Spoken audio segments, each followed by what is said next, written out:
မှန်မှန်လေးသာရွတ်သွားခဲ့ရင်ဘယ်နှစ်ဆိုရင်ငါသည်8400တစ်ကြိမ်ဘယ်နှစ်ဆိုရင်8400 3ကြိမ်ဆိုရင်တကားပိတ်ပါပြီအပယ်ပိတ်ပြီဗျာတဲ့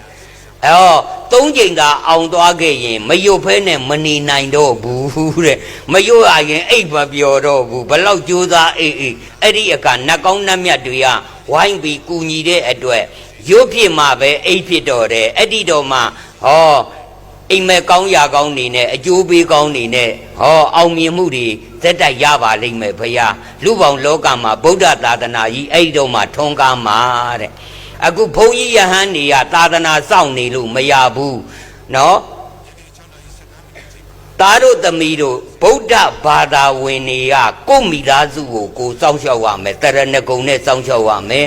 ပထမဦးဆုံးကိုလုံခြုံအောင်တရဏဂုံတီးရမယ်ပြီးရင်မိသားစုလိုက်